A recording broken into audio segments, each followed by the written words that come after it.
میں ایک دن ظلم کے چہرے کو آخر نوچ ڈالوں گا، میرے ہاتھوں میں جگنو ہے اندھیرا کچھ نہیں کہتا، تلاتم خود بخود بےتاب رہتا ہے سلامی کو، اگر تیراک اچھا ہو تو دریا کچھ نہیں کہتا۔ روئے زمین پر اس وقت سب سے بڑا ظلم فلسطین پر ہو رہا ہے، اور فلسطین میں صدیوں سے آباد عرب باشندوں کو بے گھر کر دیا گیا، اور ایک سازش کے تحت دنیا بھر سے یہودیوں کو لا کر وہاں آباد کیا گیا، اور ان کی ناجائز مملکت کو قائم کر کے عربوں پر ظلم و ستم کے پہاڑ توڑے گئے۔ ایسے انتشار کا شکار ہو چکی ہے اور ایسی بے بس ہو چکی ہے کہ اتنے بڑے واقعے پر چند ایک مطالبات اور بیانات کے علاوہ کوئی قابل ذکر رد عمل سامنے نہیں آیا، اور دوسری طرف بڑی بڑی غیر مسلم طاقتیں یہود کو مضبوط کر رہی ہیں، اسرائیل کو مضبوط کرنے کے اوپر تلی ہوئی ہیں، اور ایک نہتے فلسطینی تو کجا ایک عرب یا غیر عرب ملک کو بھی اس کے خلاف کوئی قدم نہیں اٹھا سکتا۔ ایسے حالات میں مکار یہودی قوم فلسطینیوں کے اوپر مسلسل ظلم کر رہی ہے، انسانی حقوق پامال کر رہی ہے، لیکن فلسطینی نوجوان ہمت نہیں ہار رہے، وہ جدید اسلحے کا مقابلہ گلیل سے کر رہے ہیں، ٹینکوں کا مقابلہ پتھروں سے کر رہے ہیں، اور مسجد اقصی کو آزاد کرنے کے لیے اپنی جانوں کے نذرانے پیش کر رہے ہیں۔ ان حالات میں فلسطین سے باہر رہنے والے تمام مسلمانوں کے لیے لمحہ فکریہ ہے کہ اگر حالات یوں ہی رہے تو انجام گلستان کیا ہوگا،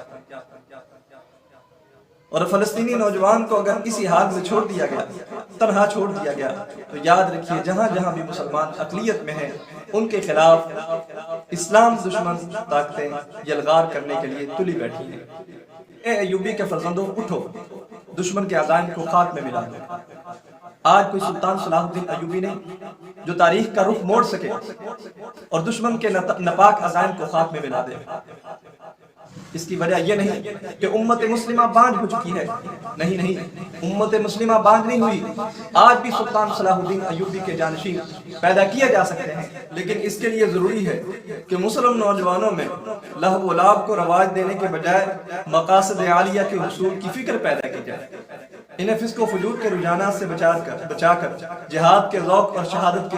ذوق سے آشنا کیا جائے، فحاشی و بے راہروی کے جراثیم کی روک تھام کر کے احسار اور تقویٰ کا جوہر پیدا کیا جائے۔ اس لیے آج بھی بہت سارے ایوبی کے فرزند موجود ہیں جو یہ صلاحیت رکھتے ہیں کہ ایوبی کے جانشین بن سکیں، لیکن انہیں مردار دنیا کا طالب بنا دیا گیا اور عیش پرستی کا دلدادہ بنا دیا گیا ہے۔ کتنے ہی مسلمان ایسے ہیں جو اپنے وقت اور اپنی صلاحیتوں کو صحیح مصرف میں استعمال کر کے مسجد اقصی کو پنجہ یہود سے آزاد کروا سکتے ہیں، یہود کا تکبر خاک میں ملا سکتے ہیں، اور تمام کفریہ طاقتوں کو تگنی کا ناچ نچا سکتے ہیں۔ اس لیے اے یوبی کے فرزندوں، اٹھو، اپنے مقام اور اپنی ذمہ داریوں کو پہچانو، مسجد اقصی کی سوگوار فضا سے آنے والی صدا کو سنو، بدبخت یہودیوں کو ان کے آخری انجام تک پہنچانے کے لیے کمر بستہ ہو جاؤ۔ اے مسجد اقصی، تجھے عزت بخشنے والے کی قسم، تیرے بیٹے تجھے آزاد کروانے کے لیے جان کی بازی لگا کر ہی رہیں گے۔ اگر تجھ تک نہ پہنچ سکے تو اپنے خون سے اور اپنے جسموں سے ایسی بار ضرور تعمیر کر دیں گے کہ قیامت تک تیرے دشمنوں کو تیرے تک پہنچنے کی جرت نہ ہوگی۔ سوچا ہے کفیل اب کچھ بھی ہو، ہر حال میں اپنا حق لیں گے، عزت سے جیے تو جی لیں گے یا جام شہادت پی لیں گے، یہ بات آیا ہے دنیا پر۔